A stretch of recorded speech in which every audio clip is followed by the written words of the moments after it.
अच्छा जी, last time हमने simple link list को अंडरस्टैंड किया था। तो आज की इस वीडियो में मैं कोशिश करता हूं कि सिंगल लिंक लिस्ट या सिंपल लिंक लिस्ट को इम्प्लीमेंट करूं। इम्प्लीमेंटेशन के लिए जो इंटरफेस आपके सामने है वो टर्बो सी का इंटरफेस है। तो सबसे पहले हम नोड क्रिएट करने के लिए पहले नोड का फॉर्मेट डिज़ाइन करेंगे। मीन्स के नोड के अंदर क्या चीज़ें शामिल होंगी। एक नोड के अंदर हमने बात ये की थी कि कम से कम दो हिस्से होते हैं उसके, एक इंफॉर्मेशन पार्ट और एक लिंक पार्ट, यानी डाटा पोर्शन और लिंक पोर्शन। डाटा पोर्शन में आपका डाटा प्लेस होता है और लिंक पोर्शन में आपकी नेक्स्ट नोड का एड्रेस प्लेस होता है। तो उस नोड के फॉर्मेट को ड्रॉ करने के लिए हम एक स्ट्रक्चर डिज़ाइन करेंगे। उसके लिए हम कीवर्ड लिखेंगे स्ट्रक्ट, नोड का नाम हम नोड यूज करेंगे, नोड। उसके बाद उसके मेंबर वेरिएबल मींस के उसका इंटरनल फॉर्मेट, जैसे कि हमने इंट डाटा, उसमें डाटा स्टोर करने के लिए इंटीजर टाइप का डाटा हमने प्लेस किया है, उसका मेंबर वेरिएबल। और इसी तरह से लिंक पोर्शन के लिए हम एक नोड पॉइंटर क्रिएट करेंगे, लिंक। उसके बाद हमारा स्ट्रक्चर क्लोज होता है। स्ट्रक्चर का डिज़ाइन कंप्लीट होने के बाद फिर आपने स्ट्रक्चर के वेरिएबल क्रिएट करने होते हैं, क्योंकि मेंबर वेरिएबल को, स्ट्रक्चर के मेंबर वेरिएबल को एक्सेस करने के लिए आपको स्ट्रक्चर के वेरिएबल की ज़रूरत होती है। तो उसके लिए हम curly bracket, closing curly bracket के बाद हम उसके कुछ पॉइंटर वेरिएबल डिक्लेयर करेंगे, नोड के पॉइंटर वेरिएबल डिक्लेयर करेंगे, just like static P, static head और स्टैटिक टेम्प। ठीक है। इसी तरह अगर हम नंबर ऑफ नोड्स को काउंट करना चाहते हैं, लिंक लिस्ट में कितनी नंबर ऑफ नोड्स हैं, तो उसके लिए एक ग्लोबल टाइप का एक वेरिएबल बना दें, जिसको मैं नाम देता हूं काउंट। इनिशियली इसमें वैल्यू 0 प्लेस करते हैं, क्योंकि अभी कोई भी नोड क्रिएट नहीं हुई, लिहाजा काउंट की वैल्यू 0 हम कंसीडर कर रहे हैं। ठीक है। अच्छा, नोड क्रिएट करने के लिए, नोड क्रिएट करने के लिए हम एक सेपरेट फंक्शन यूज करेंगे। तो आपको पता है कि सेपरेट फंक्शन जब भी आप बनाते हैं तो उसको डिफाइन करने से पहले डिक्लेयर करना होता है, यानी उसकी प्रोटोटाइप मेंशन करनी होती है। तो उसकी प्रोटोटाइप हम मेंशन करेंगे मेन से पहले, क्रिएट नोड। ये एक फंक्शन होगा जो हम कंपाइलर को बता रहे हैं कि हमने अपने प्रोग्राम में इस फंक्शन को यूज करना है। ठीक है। एक और फंक्शन, क्योंकि इसमें हमने पूरी लिंक लिस्ट को डिस्प्ले करना है, तो उसके लिए भी एक प्रोटोटाइप बना लेते हैं, डिस्प्ले लिस्ट। तो दो हमारे पास प्रोटोटाइप आ गए। ठीक है। इनिशियली हम ये करते हैं कि हेड को नल असाइन कर देते हैं, head is equal to null. ठीक है। यानी शुरू में हेड के पास नल है, इट मीन्स के हेड के पास कोई एड्रेस मौजूद नहीं है। तो लिहाजा इससे अखज़ ये होता है, जो जनरेट होती है बात, वो ये है कि अभी लिंक लिस्ट क्रिएट नहीं हुई। ठीक है। तो इनिशियली हमने उसको हेड को नल असाइन किया है। अच्छा, उसके बाद हम ये देखेंगे कि शुरू में जब लिंक लिस्ट क्रिएट करनी है, आप प्रोग्रामिंग कर रहे हैं, तो प्रोग्रामिंग में हम पहले ये बता देते हैं कि शुरू में हमारे पास जो लिंक लिस्ट होगी वो नंबर ऑफ एलिमेंट्स, इतने नंबर ऑफ एलिमेंट्स की होगी।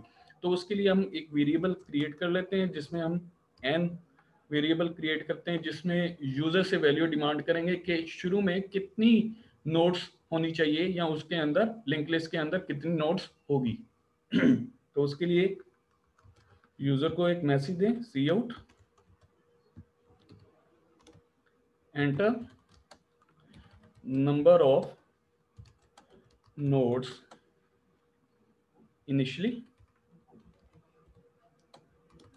यहाँ पर यूजर से वैल्यू डिमांड करें, सी इन कर दें एन में। एन में आपके पास नंबर ऑफ नोड्स आ जाएंगी। उससे पहले मैं क्लियर स्क्रीन का फंक्शन यूज करूंगा ताकि स्क्रीन क्लियर हो जाए। उसके बाद हम फॉर लूप को यूज करते हुए इंट आई 1 से लेकर n time less than equal to n semicolon i plus plus, यानी n टाइम हम लूप चलाएंगे। लूप किस लिए चलाएंगे? नोड्स को, शुरू में नोड्स को क्रिएट करने के लिए, n नोड्स को क्रिएट करने के लिए। ठीक है। तो क्रिएट नोड के फंक्शन को हम कॉल करेंगे n time, number of times हम उसको एग्जीक्यूट करेंगे उतनी नोड्स क्रिएट हो जाएंगी। नोड क्रिएट होने के बाद, यानी लिंक लिस्ट जनरेट होने के बाद, हम उसको डिस्प्ले करेंगे। तो डिस्प्ले करने के लिए हम जो फंक्शन बनाएंगे उसका नाम है डिस्प्ले लिस्ट। डिस्प्ले लिस्ट को हम कॉल करेंगे। डिस्प्ले लिस्ट को हमने कॉल किया क्रिएशन के बाद, उसके बाद हमारे पास मेन फंक्शन क्लोज होता है। मेन फंक्शन क्लोज करने के बाद फिर आपने उन फंक्शन को आपने डिफाइन करना है। कौन से फंक्शन को? जो दो फंक्शन हमने यहाँ पे प्रोटोटाइप जिनके क्रिएट किए हैं या डिक्लेयर किए हैं। तो सबसे पहले हमारे पास क्रिएट नोड का है फंक्शन, तो उसके सिग्नेचर मैच करवाएं। क्रिएट नोड फंक्शन को डिफाइन कर रहे हैं। फंक्शन को डिफाइन करने के लिए सिग्नेचर मैचिंग जरूरी है। सिग्नेचर मैचिंग से मुराद ये है कि जो आपने फंक्शन डिक्लेयर किया है उसकी रिटर्न टाइप, उसका नाम और नंबर ऑफ पैरामीटर वो सेम होने चाहिए। जो आपने डिक्लेयर किए हैं वैसे ही आपने फंक्शन की डेफिनेशन में मेंशन करने होते हैं। ठीक है, तो हम ये देखेंगे कि जब भी हमने एक नोड को क्रिएट करना है तो सबसे पहले हमने ये देखना है कि मेमोरी में स्पेस एलोकेट कैसे करवानी है। तो मेमोरी में नोड को क्रिएट करवाने के लिए हम एक कीवर्ड यूज करेंगे जिसका नाम है न्यू। न्यू कीवर्ड से मेमोरी एलोकेट होगी और नई नोड क्रिएट होगी। तो न्यू नोड अगर करते हैं तो इससे एक नोड क्रिएट होगी मेमोरी के अंदर इस स्ट्रक्चर टाइप का। उसके पास साइज होगा, मींस कि इतनी स्पेस एलोकेट होगी जिसमें डाटा और लिंक पोर्शन दोनों शामिल है। ठीक है, जब न्यू ऑपरेटर आप यूज करते हैं तो नोड मेमोरी में उसको स्पेस एलोकेट होने के बाद जो उसका एड्रेस होता है वो रिटर्न होता है। तो लिहाजा हमारे पास इस पे लेफ्ट साइड पे एक पॉइंटर वेरिएबल होना चाहिए जिसमें एड्रेस स्टोर करना है आपने। तो लिहाजा हमने एक जो नई नोड क्रिएट की उसको हम पी से डिनोट कर रहे हैं। मींस कि जो न्यू लोकेशन बनी है, नई नोड जनरेट हुई है, उसका नाम हमने पी रख दिया। ठीक है, उसके बाद क्योंकि नोड क्रिएट हुई है तो आप काउंट प्लस प्लस कर सकते हैं। जब भी नोड क्रिएट होगी तो एक काउंट में 1 का इजाफा होगा जिससे पता लग जाएगा नंबर ऑफ नोड्स कितनी है। उसके बाद सेकंड स्टेप में आपने ये करना है कि उस नोड में आपने वैल्यू प्लेस करनी है। तो यहाँ पे आप लिख सकते हैं enter the value for new node. नई नोड के लिए आप वैल्यू एंटर करवाएं। ठीक है, सीन वैल्यू किस में स्टोर करनी है? डाटा पोर्शन में। किसके डाटा पोर्शन में? नोड के डाटा पोर्शन में। अब नोड को कौन रिप्रेजेंट कर रहा है? पी। तो पी के बिहाफ पर उसके डाटा पोर्शन में आप सीन करवा दें, वैल्यू सीन होगी, डाटा पोर्शन में वैल्यू प्लेस हो जाएगी। उसके बाद उसके लिंक पार्ट में पी ऑफ लिंक पार्ट में नल प्लेस करते हैं। नल आ गया। अच्छा जी, अब आपके पास नोड क्रिएट हो चुकी है। नोड क्रिएट होने के बाद उसमें डाटा भी प्लेस हो चुका है और उसके लिंक पार्ट में नल प्लेस हो चुका है। अब नेक्स्ट जो हमारे पास जो टास्क है वो ये है कि हमने इस नई नोड को एडजस्ट करना है एग्जिस्टिंग लिंक लिस्ट में। अब ये देखना है कि एग्जिस्टिंग लिंक लिस्ट है भी कि नहीं। तो उसको ट्रेस करने के लिए हम हेड को फॉलो करेंगे। अगर तो इनिशियली हेड के पास नल है, अगर इनिशियली हेड के पास नल है तो इसका मतलब लिंक लिस्ट क्रिएट नहीं हुई। तो ये जो पी नोड क्रिएट हुई यही पहली नोड है। तो लिहाजा हम पहले चेक करेंगे इफ हेड जो है अगर तो नल है,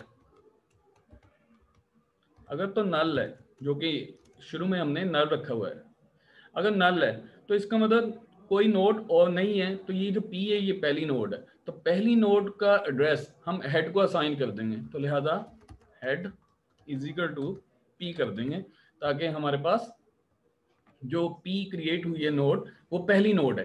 तो लिहाजा हेड के पास भी पहली नोड का एड्रेस होता है। लिहाजा हमने हेड को नल इक्वेलिटी देखते हुए हेड को पी असाइन कर दिया। अगर हेड के पास नल नहीं है, कोई एड्रेस है, तो इसका मतलब लिंक लिस्ट में कुछ नोड्स अवेलेबल है। तो उसके लिए हम एल्स पार्ट करते हैं। एल्स पार्ट में हमने ये देखना है कि हमने हेड नोड से स्टार्ट करना है और लास्ट नोड तक अप्रोच करना है। हेड नोड से स्टार्ट करना है और लास्ट नोड तक अप्रोच करना है। इसका मकसद ये होता है कि आपने ट्रैवर्स करना है पूरी लिंक लिस्ट को और आखिरी नोड के आगे न्यू नोड को आपने एडजस्ट करना है। ठीक है, आखिरी नोड के आगे नई नोड को आपने एडजस्ट करना है। तो क्योंकि हेड का जो एड्रेस होता है, हेड के पास जो एड्रेस होता है वो चेंज एक ही बार उसमें असाइन होता है, उसके बाद चेंज नहीं करना होता हमने। तो लिहाजा हम एक टेम्परेरी वेरिएबल हम यूज करेंगे पॉइंटर टाइप का, उसमें हेड से वैल्यू लेके असाइन करेंगे। ठीक है, फिर हमने क्या करना है अब टेम्प जो है आपका पहली नोड को लोकेट कर रहा है, तो फिर हमने पहली नोड से स्टार्ट करते हुए लास्ट नोड तक पहुंचना है। तो लास्ट नोड तक पहुंचने के लिए हमने ट्रेवर्सिंग करनी है, नेविगेशन करनी है, क्योंकि सिंपल लिंक लिस्ट में क्या होता है, फॉरवर्ड नेविगेशन होती है, आप सिर्फ फॉरवर्ड मूव कर सकते हैं। तो हम एक व्हाइल लूप यूज करेंगे, व्हाइल टेम्प के लिंक पार्ट में नल ना हो, ठीक है, टेम्प के लिंक पार्ट में नल ना हो। तो इसमें आप देखें शुरू में जो भी एड्रेस होगा हेड के पास, अगर तो उसके लिंक पार्ट में वो पहली लोकेशन को लोकेट कर रहा है, पहली नोड को लोकेट कर रहा है, अगर तो उसके लिंक पार्ट में नल है तो इसका मतलब लूप टर्मिनेट होगा। लूप कब टर्मिनेट होगा, जब नोड के लिंक पार्ट में नल होगा, टेम्प नोड के लिंक पार्ट में नल होगा। ये उसी वक्त टर्मिनेट होगा लूप जब आप लास्ट नोड पर पहुंच जाएंगे, ठीक है। तो लास्ट नोड पर पहुंचने के लिए आपने वन बाय वन ट्रेवर्सिंग करनी है, नोड बाय नोड। तो नोड बाय नोड से मुराद ये है कि आपने टेम्प को दे देना है टेम्प का लिंक पार्ट, यानी उससे नेक्स्ट नोड का एड्रेस दे देना है, ठीक है। जब आपका व्हाइल लूप टर्मिनेट होगा तो आपका जो टेम्प होगा वो लास्ट नोड पर होगा। जब व्हाइल लूप टर्मिनेट होगा तो टेम्प आपका लास्ट नोड पर होगा, क्योंकि लास्ट नोड के लिंक पार्ट में नल होता है। तो लिहाजा उससे आगे जो न्यू नोड आपने क्रिएट किए उससे आगे आप उसको एडजस्ट कर देंगे। तो टेम्प के लिंक पार्ट में आप असाइन कर दें P, ठीक है। तो इस तरह से आपकी जो लास्ट नोड है उसके लिंक पार्ट में ऑलरेडी नल है यहाँ पे, और उसको एडजस्ट कर दिया है जो पहले लास्ट नोड थी उससे आगे एडजस्ट कर दिया है। तो इस तरह से आपका एल्स पार्ट मुकम्मल होता है और यहाँ से आप का ये फंक्शन कंप्लीट होता है।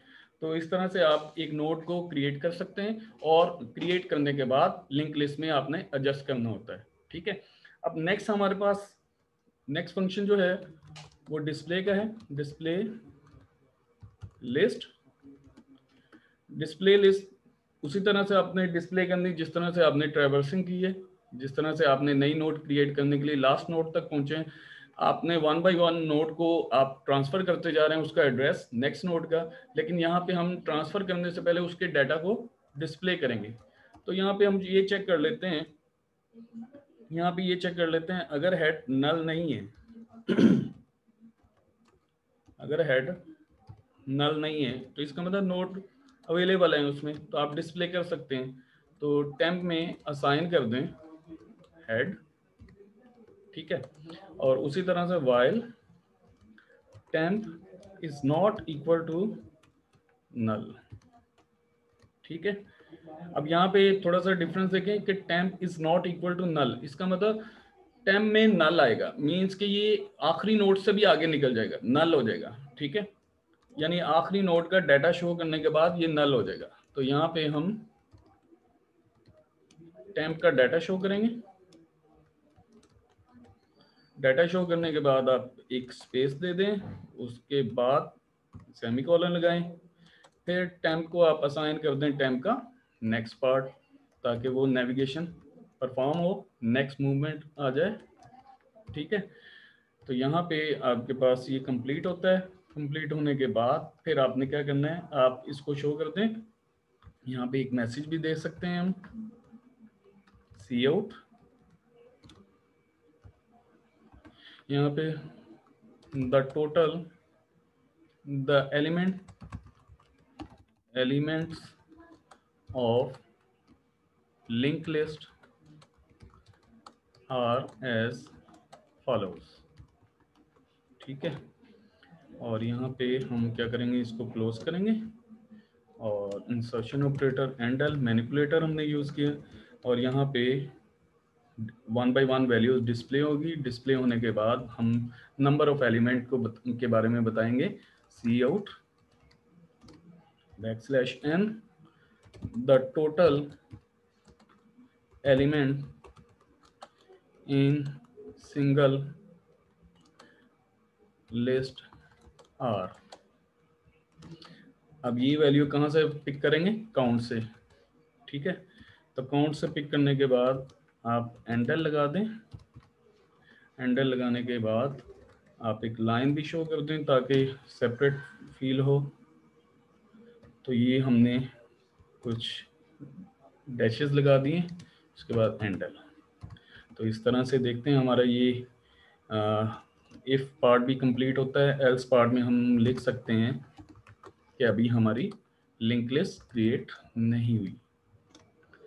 लिंक लिस्ट, इसको हम कर सकते हैं linked list is not created yet. तो अभी लिंक लिस्ट क्रिएट नहीं हुई, ठीक है। तो इस तरह से आपके पास ये फंक्शन भी कंप्लीट होता है। तो अब हम इसको सेव करेंगे। सेव करने के बाद कंपाइल करें। अगर कोई इश्यू है तो सामने आ जाएगा, हाँ, 0 एरर 0 वार्निंग। इट मीन्स कि आपके इस प्रोग्राम में कोई एरर नहीं है। तो इसको हम एग्जीक्यूट करेंगे। एग्जीक्यूट करने के बाद हमने बताना है कि इनिशियली कितनी नोड्स होनी चाहिए। तो लेट्स से मैं कहता हूँ 5 नोड। तो यहाँ पे enter the value of for new node मैं 10 20 वैल्यूज प्लेस कर रहा हूँ, 40 और ये 50। तो यहाँ पे देखें element of link list are as follows 10 20 30 40 50। तो 5 एलिमेंट आपके सामने हैं और यहाँ पे मेंशन हो रहा है the total elements in single link list are 5। Hopefully आपको समझ आई होगी। तो नेक्स्ट वीडियो में हम इंसर्शन ऑपरेशन को परफॉर्म करेंगे। अगर कोई इशू है, कोई क्यूरी है, तो आपने कोई बात पूछनी है तो आप कमेंट्स में लिख सकते हैं। बहुत शुक्रिया। अल्लाह हाफिज़।